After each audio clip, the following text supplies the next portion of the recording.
करते हैं आप सबका इस YouTube चैनल में। दोस्तों एक बार फिर से हम लोग लेकर आ चुके हैं यहाँ पे क्लास 10th वालों के लिए दोस्तों मैथमेटिक्स का इंपॉर्टेंट ऑब्जेक्टिव टाइप क्वेश्चंस यहाँ पे सेट नंबर 4 है। ठीक है, आप सभी को पता ही होगा दोस्तों, इस चैनल की ओर से आप लोगों को डेली मैथ्स का गणित का दोस्तों total 15 objective questions MCQ type questions बताया जाता है जो प्रीवियस सेशन में पूछे जा चुके हैं और मॉडल सेट पर आधारित रहते हैं। ठीक है, तो वीडियो को शुरू से लेकर अंत तक जरूर देखिएगा दोस्तों। और मैथ्स में 100 मार्क्स पाने के लिए इस चैनल को जरूर सब्सक्राइब कर लीजिए और सभी सब्जेक्ट का दोस्तों यहाँ पे आप लोगों को जल्द से तैयारी यहाँ पे कराई जाएगी। तो चलिए दोस्तों, हम लोग क्लास 10 मैथ्स का यहाँ पे गणित के कुछ इंपॉर्टेंट क्वेश्चंस देखते हैं जो टॉप मोस्ट VBA ऑब्जेक्टिव है और ये सारे बेस्ड ऑन बोर्ड एग्जाम पे आधारित है। ऑल सब्जेक्ट का अगर सभी सब्जेक्ट का अगर स्टडी मटेरियल प्राप्त करना चाहते हैं दोस्तों, ऑनलाइन प्रैक्टिस सेट करना चाहते हैं अपने मोबाइल पे, तो विजिट कीजिए starkastudy.com। गूगल पे लिखिए, लिंक आपको वीडियो के डिस्क्रिप्शन में देखने को मिल जाएंगे, तो जाके आप लोग जरूर प्रैक्टिस सेट कर सकते हैं। तो चलिए दोस्तों, एक एक प्रश्न इंपॉर्टेंट है यहाँ पे। पहला प्रश्न कहा गया है दोस्तों कि √2 एक संख्या। मैंने आप लोगों को बताया भी था, हर एक वीडियो में बताता हूँ कि जब भी आप लोगों को क्वेश्चन पेपर एग्जाम हॉल में मिलेगा मैथ्स की दोस्तों, तो पहला प्रश्न जो है परिमेय और अपरिमेय संख्या को पहचानने के लिए ही पूछा जाता है। ठीक है ना, तो पहला क्वेश्चन तो सभी से बन जाना चाहिए दोस्तों। √2 कौन सी संख्या है? तो √2 कौन सी संख्या है दोस्तों? ये अपरिमेय संख्या है। क्या है? अपरिमेय संख्या है ना, सभी को पता होगा परिमेय और अपरिमेय संख्या। तो ऑप्शन नंबर क्या हो जाएगा यहाँ पे? C राइट हो जाएगा। ठीक है, जो भी संख्या जिसका रूट हम लोग नहीं निकाल सकते हैं उसको हम लोग क्या बोलते हैं? अपरिमेय। जिसको हम लोग PYQ के रूप में लिख सकते हैं उसको क्या बोलते हैं? परिमेय। ठीक है, चलिए अगला प्रश्न देखते हैं दोस्तों। 2 नंबर कहा गया है कि निम्नलिखित में से कौन अभाज्य संख्या है। क्या क्वेश्चन है दोस्तों कि निम्नलिखित में से कौन अभाज्य संख्या है? तो अभाज्य संख्या किसको बोलते हैं हम लोग दोस्तों? तो अभाज्य संख्या उसको बोलते हैं जिसका गुणनखंड स्वयं एवं एक हो। क्या क्वेश्चन है दोस्तों? जिसका गुणनखंड स्वयं एवं एक हो। जैसे सबसे छोटी अभाज्य संख्या 2 है, 3 है, 5 है दोस्तों, 7 है, 11 है, 13 है, 17 है दोस्तों, 19 है, उसके बाद 23 है, इसी तरीके से इनफाइनाइट तक। ठीक है, तो इसमें से देख लो भाई किस कौन सा ऑप्शन है? 8, 9, 11, 15। ये 8, 9, 15 जो है दोस्तों ये आपका भाज्य संख्या है। ठीक है ना, और अभाज्य संख्या कौन सा हो जाएगा? 11, क्योंकि इसमें 1 और 11 के अलावा कोई भी भाज्य संख्या नहीं है। जैसे यहाँ पे 8 का देखो तो 1, 2, 4, 8 इतना है दोस्तों, है ना, 2 से ज़्यादा हो जाता है। इसका है 1, 3, 9, 2 से भी ज़्यादा। इसका भी 1, 3, 5, 15 देखो है ना, 1 से ज़्यादा, इसलिए इसको हम अभाज्य संख्या नहीं बोलते हैं। ठीक है, चलिए 3rd नंबर क्वेश्चन देखते हैं। थोड़ा सा डिटेल्स में हम लोग समझते हैं दोस्तों, ताकि इस पर आधारित जितने भी प्रश्न आएंगे बोर्ड परीक्षा में आप आसानी से टिक कर पाओ।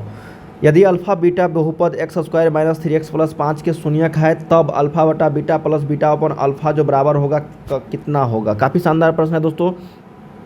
x² - 3x + 5 ये बहुपद है, x² आ गया और अल्फा बीटा आ गया, तो इसका मतलब ये कौन सा बहुपद है दोस्तों? द्विघात बहुपद है। ठीक है, कौन सा है? द्विघात बहुपद। अब इसका हम लोग जानते हैं दोस्तों, शून्यक अल्फा और बीटा दिया गया है, तो अल्फा प्लस बीटा हम लोग जानते हैं क्या होता है? -b/a। तो -b कितना है दोस्तों? -3/a की जगह पे 1 है, इसका मान 3 हो गया। अल्फा इंटू बीटा कितना है दोस्तों? c/a 5/1, इसका मान 5 आ गया। ठीक है, अब क्वेश्चंस में देखो क्या पूछा गया है हम लोगों से। पूछा गया है दोस्तों कि वो अल्फा बटा beta plus beta by alpha, यही ना पूछा गया है। तो चलिए इसको हम लोग हल करते हैं। अल्फा इंटू बीटा, बीटा से बीटा गया तो अल्फा स्क्वायर, बीटा अल्फा से अल्फा गया तो ये beta square.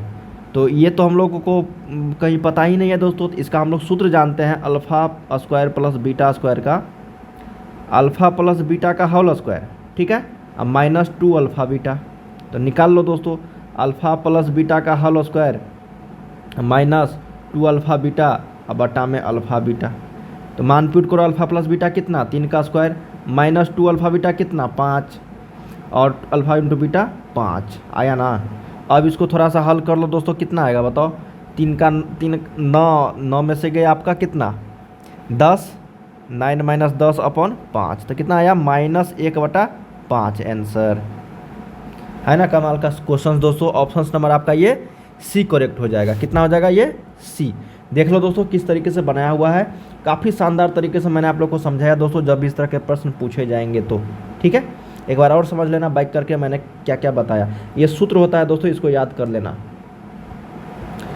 4th number question है अल्फ़ा A1 बटा A2 बराबर B1 बटा B2 not equal to C1 upon C2 है दोस्तों। तो इस समीकरण निकाय का ये भी इक्वेशन दे दिया गया है, तो हल होगा। तो देखिए दोस्तों, तीन तरह के हल होते हैं, कोई हल नहीं, अद्वितीय हल और अनेक हल, ठीक है। दो हल नहीं होता है कभी भी। तो ये शर्त है तीन। तो ये कहा गया है दोस्तों, देखो यहाँ पे A1 अपॉन A2 अब बराबर है B1 अपॉन B2 के, और नॉट इक्वल टू है दोस्तों C1 अपॉन C2 के। ये जो है ना हल दोस्तों, इसका मन होता है, इसका जो हल होता है ना, कोई हल नहीं होता है। क्या होता है? कोई हल नहीं होता है। ये शर्त है। अगर रहेगा दोस्तों आप लोग को A1 बटा A2 और not equal to B1 upon B2 starting में ही रहे दोस्तों, तो इसका मतलब होता है अद्वितीय हल। क्या होता है दोस्तों? अद्वितीय हल, मतलब केवल और केवल एक हल। एक और शर्त होता है दोस्तों इसका, A1 अपॉन A2 बराबर होता है B1 अपॉन B2 के, और बराबर होता है C1 अपॉन C2 के। ये होता है दोस्तों आपका अनेक हल, मतलब अनंत हल। तीनों समझ में आ गया ना? अब बताओ ऑप्शंस देख के कौन सा होगा। A1 अपॉन A2 बराबर B1 upon B2 not equal to C1 upon C2, कौन सा बताओ? कोई हल नहीं। ऑप्शन नंबर क्या मारोगे? ए मारोगे ना, कोई हल नहीं होगा, ठीक है। आ गया ना समझ में सभी को? बढ़े आगे, चलिए। इसको हम लोग बोलते हैं कोई हल नहीं को दोस्तों आश्रित समीकरण और संगत युग्म सम। जब इस तरह के प्रश्न पूछे जाएंगे ना, तो मैं आप लोग को बता दूंगा। विरोधी या फिर असंगत युग्म बोलते हैं, पूछेगा आगे तो मैं आप लोग को बता दूंगा। 5 नंबर क्वेश्चन है, कहा गया कि किसी त्रिभुज में दो कोणों का योग तीसरे कोण के बराबर है। यदि दो कोणों का अंतर 30 डिग्री हो तो तब त्रिभुज के मान क्या होगा, मतलब कोण कितने कितने होंगे। कहा गया है दोस्तों, यदि दो कोणों का योग तीसरे कोण के बराबर है। मान लेते हैं दोस्तों ये एक त्रिभुज है आपका। ये कौन सा त्रिभुज है भाई? ये त्रिभुज है, मान लेते हैं दोस्तों, ठीक है ना। ये हो गया A, ये हो गया B, ये हो गया C। कहा गया है कि दो कोणों का योग तीसरे कोण के बराबर है। चलिए मान लेते हैं B और C जो है दोस्तों वो कोण A के बराबर है, ठीक है। तो कोण A यहाँ पे हो गया, कोण B हो गया, कोण C हो गया। कहा गया है कि दो कोणों का योग जो है वो तीसरे कोण के बराबर है, ठीक है। तो दो कोणों का अंतर अगर 30 डिग्री है तो त्रिभुज के कोण बताना है। समझ में आया दोस्तों क्या क्वेश्चन है? इस क्वेश्चन को आप ऑप्शन से बनाना, ठीक है ना। ऑप्शन से बनाओगे तो काफ़ी अच्छे तरीके से बता दोगे। कोण A प्लस कोण B प्लस कोण C का मान कितना होगा? 180 डिग्री। मतलब त्रिभुज के तीनों कोणों का योग कितना होता है? 180 डिग्री। अब कहा गया है दोस्तों कि दो कोणों का अंतर 30 डिग्री है। तब देखते हैं दोस्तों किस किस ऑप्शन में 30 डिग्री है, कहीं भी है। इस देखो पहला में तो है 30 और 60 का कितना 30, यहाँ भी 30 है ना। और यहाँ पे है, यहाँ पे तो 0 है, यहाँ पे 45 है। अब देखो यहाँ पे तो आपको 35 है, 40 है, और यहाँ पे भी आपको 0 है।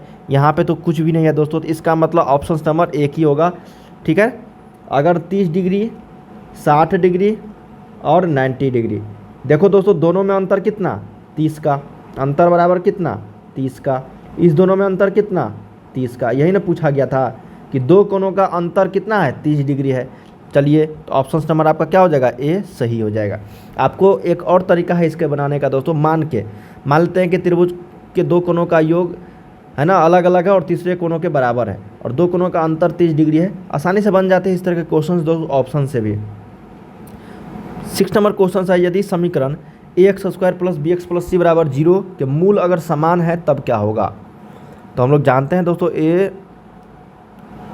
ax² plus bx plus c बराबर 0 है, ठीक है।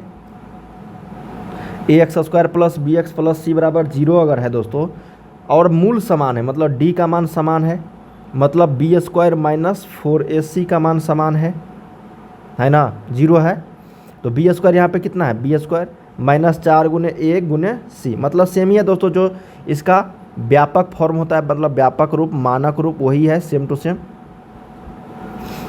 बराबर 0। तो b² इधर लेके जाएंगे तो ये 4ac होगा दोस्तों, ठीक है ना। तो यहाँ से हम लोग को x का मान मतलब क्या मान निकालना है बताओ? b² बराबर 4ac।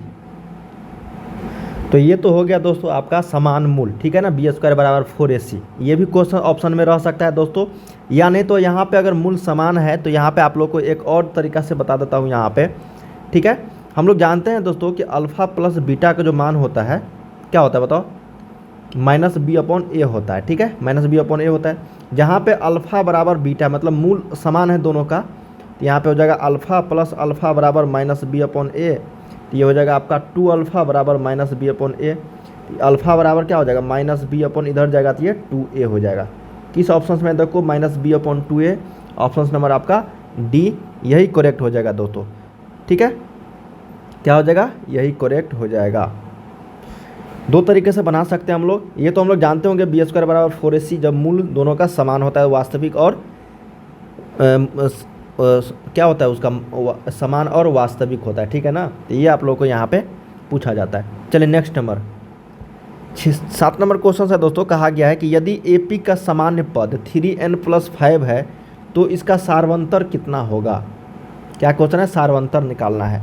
तो चलिए निकाल लेते हैं दोस्तों। AP का मान कितना है दोस्तों, यहाँ पे an ने मतलब जनरल टर्म 3n+5। तो देखिए इसका सार्वंतर निकालने के लिए हमको D का मान पता करना होगा दोस्तों। यहाँ से हम लोग n का मान क्या रखेंगे, 1 2 3, इसी तरीके से इन्फिनिट तक कुछ भी रख सकते हैं। तो चलिए AP का यहाँ पे 1 पद निकालते हैं दोस्तों, पहला पद, तो 3 गुने 1 प्लस 5, यहाँ पे कितना n का मान 1 रखने पर कितना हो जाएगा दोस्तों आपका, यह 3 + 5 बराबर 8।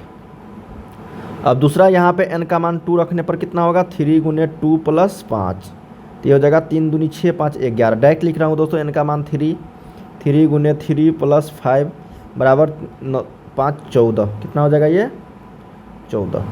फिर n का मान 4 रखने पर तो 3 गुने 4 + 5 का मान कितना हो जाएगा 17। देखिए तो दोस्तों यहाँ पे 8 11 14 17, इसी तरीके से यहाँ पे कॉमन्स क्या है, 3 है ना, तो यही D का मान क्या हो जाएगा 3, जो ऑप्शन नंबर आपका कितना में है, C में है। इस तरह के प्रश्न आपको ऐसे ही बनाना है दोस्तों, जब भी आप लोग को चाहे 1 नंबर में पूछे या फिर 5 नंबर में पूछे, इसी तरीके से आपको बनाने हैं, ठीक है। नेक्स्ट प्रश्न कहा गया है दोस्तों कि AP के P पदों का योग कितना है। AP के P पदों का योग कितना है दोस्तों, Q है, और Q पदों का योग कितना है, P है। तो दोनों का मान अगर पूछ दे SP + Q का मान, तब कितना होगा। देखिए दोस्तों ये आपको यहाँ पे निकालना पड़ेगा, क्या होगा, निकालना पड़ेगा दोस्तों। P पदों का योग मतलब n का मान P है दोस्तों, फिर दूसरा में क्या है, यहाँ पे n का मान Q है, समझ में आ रही ना। और यहाँ पे क्या हो जाएगा, n का मान P + Q। तो फार्मूला बेस्ड जो होता है ना, SN बराबर n/2 × 2a + n-1 × D, बस इसी फार्मूला पे आपको बनाने हैं दोस्तों। मैं आप लोगों को यहाँ पे जब भी पूछे जाएंगे इस तरह के प्रश्न, चाहे आपको A पदों का योग B है या फिर B पदों का योग A है, तो A + B पदों का योग पूछा जाता है, ठीक है। तो इस तरह के प्रश्न जब भी पूछे जाएंगे तो आपको हमेशा दोस्तों माइनस लगा के आंसर देना, -P + Q, ठीक है ना। जब आप लोग इसको दोनों को हल करोगे, ठीक है ना, तब यहाँ पे आप लोग को कैलकुलेशन करके आएगा -P + Q। तो इसलिए याद रखिएगा कि अगर SP + Q पूछा जाए दोस्तों, तो हमेशा -P + Q लगाना है आपको, ठीक है। क्या लगाना है, -P + Q। थोड़ा सा बनाना दोस्तों, मैंने आप लोगों को जो ये फार्मूला बताया है इसी फार्मूला पे बनेंगे। अगला प्रश्न 9 नंबर है कि बिंदु 2,3 के दूरी मूल बिंदु से कितनी होगी। बहुत ही सिंपल है भाई, मूल बिंदु से बता दो, रूट अंडर में डाल दो 2 का स्क्वायर + 3 का स्क्वायर, तो कितना हो जाएगा बताओ इसका आंसर। ये हो जाएगा आपका 4 + 9 √13, ऑप्शन नंबर C। चलिए 10 नंबर देखते हैं, -3 -5 की चतुर्थांश में तीसरा। काफ़ी बार मैंने बताया है दोस्तों आप लोगों को ये, ठीक है ना, काफ़ी बार बताया है कि नहीं बताओ। ये x है, ये आपका y है, यहाँ पे प्लस प्लस होता है, यहाँ पे माइनस प्लस होता है दोस्तों, ठीक है ना, नहीं हाँ माइनस प्लस होता है यहाँ पे माइनस माइनस होता है, और यहाँ पे आपको प्लस माइनस होता है, याद है कि नहीं। तो माइनस माइनस किस पद में है, ये प्रथम हुआ, ये द्वितीय हुआ, ये तृतीय हुआ, ये आपका फोर्थ हुआ, ऑप्शन नंबर C तीसरा। अगला प्रश्न है दोस्तों 11 नंबर, काफ़ी शानदार प्रश्न है कि दिए गए चित्र ओ में ओ केंद्र वाले वृत्त में टीपी और टी क्यू, ये जो टीपी है दोस्तों और ये टी क्यू जो है दो स्पर्श रेखाएं हैं। तो इस तरह है कि कोण पी ओ क्यू का मान कितना है दोस्तों 110 डिग्री के बराबर है। तो पी टी क्यू मतलब इसका मान आप लोगों को निकालने हैं। काफ़ी शानदार है दोस्तों। तो यहाँ पे देखो, अच्छा ये बताओ ये कितना डिग्री होता है, आप लोग को पता ही होगा दोस्तों। स्पर्श रेखा पे और त्रिज्या के बीच में जो लंब होते हैं ना, वो 90 डिग्री का कोण बनाते हैं। जो स्पर्श रेखा होती है 90 डिग्री। तो यहाँ पे चतुर्भुज हो गया, ये यहाँ पे क्या हो गया दोस्तों, ये चतुर्भुज हो गया ना चतुर्भुज। पी टी क्यू ओ में चारों कोणों का योग कितना 360। तो कोण पी टी क्यू बराबर 360 में से घटा दो दोस्तों कितना 90 प्लस 110। तो कितना होगा ये 360 माइनस कितना होगा ये 290 बराबर कितना 70 डिग्री। ऑप्शन नंबर बी यही करेक्ट हो जाएगा। देखिए ये प्रश्न पूछा जाता है और बहुत सारे छात्र यहाँ पे गलती करते हैं दोस्तों। इसलिए आपको याद रखने की ज़रूरत है इस तरह के प्रश्न को, ठीक है। यहाँ पे कितना होगा एक्स का मान 70 डिग्री। ये चतुर्भुज ना हो गया पी ओ क्यू टी, ये चतुर्भुज हो गया चारों। 12 नंबर है कि एक छड़ की लंबाई है और उसकी छाया का अनुपात है दोस्तों 1/√3। तो सूर्य का उन्नयन को निकालिए। काफ़ी शानदार है भाई। ये मान लीजिए दोस्तों आपका क्या है, छड़ की लंबाई है और उसकी छाया यहाँ पे बन रही है, ठीक है। तो सूर्य का उन्नयन कोण निकालने हैं। क्या निकालना है दोस्तों यहाँ से सूर्य का उन्नयन कोण। तो चलिए निकाल देते हैं। मान लीजिए ये ए है, ये बी है और ये सी है। ये मान लीजिए लंबाई है दोस्तों, लंबाई 1 है और छाया कितना है √3। तो यही ना निकालना है आपको। तो निकाल दो दोस्तों सूर्य का उन्नयन कोण। 10x का मान कितना हो जाएगा 1/√3। तो √3 का मान 10 कितने के बराबर 30 डिग्री के बराबर। तो थीटा का मान या फिर x का मान कितना 30 डिग्री। ऑप्शन नंबर क्या हो जाएगा ए हो जाएगा। 13 नंबर है कि एक पासा फेंकने पर 5 पाने की प्रायिकता क्या होगी। काफ़ी शानदार है दोस्तों। एक पासा फेंकेंगे तो 1 आएगा, 2 आएगा, 3 आएगा, 4 आएगा, 5 आएगा या फिर 6 आएगा। तो 5 आने की प्रायिकता कितना 1, टोटल कितना 6, तो 1/6। ऑप्शन नंबर क्या हो जाएगा बी। चलिए अगला प्रश्न है 14 नंबर की संचय बारंबारता वक्र कहलाती है। देखिए दोस्तों ये प्रश्न काफ़ी शानदार है। ये हो गया दोस्तों आपका, ठीक है ना। और आपका यहाँ पे ये हो गया, ठीक है। इसको बोलते हैं हम लोग दोस्तों वर्ग और इसको बोलते हैं हम लोग संचय बारंबारता। और इसको क्या बोलते हैं दोस्तों हम लोग संचय बारंबारता का वक्र। ये त्वरण कहलाता है। क्या कहलाता है त्वरण। तो याद रखिएगा दोस्तों ऑप्शन नंबर ए। जब भी इस तरह के प्रश्न पूछे जाएंगे आप लोगों को संचय बारंबारता वक्र क्या कहलाती है, तो त्वरण। क्या हो गया त्वरण। 15 नंबर है कि 3 बिंदु संरेख होंगे, उनसे बने त्रिभुज का क्षेत्रफल क्या होगा। तो देखिए दोस्तों यहाँ से मान लीजिए कोई बिंदु है, ये भी बिंदु है और ये भी बिंदु है। जब तीनों आपस में एक ही रेखा पे हो गया दोस्तों ए बी और सी, तो बताओ इस त्रिभुज का क्षेत्रफल कभी निकलेगा। तो यहाँ पे त्रिभुज का क्षेत्रफल क्या हो जाएगा बताओ। त्रिभुज का क्षेत्रफल क्या हो जाएगा 0। क्या हो जाएगा 0। तो इसलिए त्रिभुज का क्षेत्रफल यहाँ पे क्या होगा 0 होगा। जब यदि तीन बिंदु संरेख हो या फिर 3 बिंदु एक ही रेखा पर स्थित हो।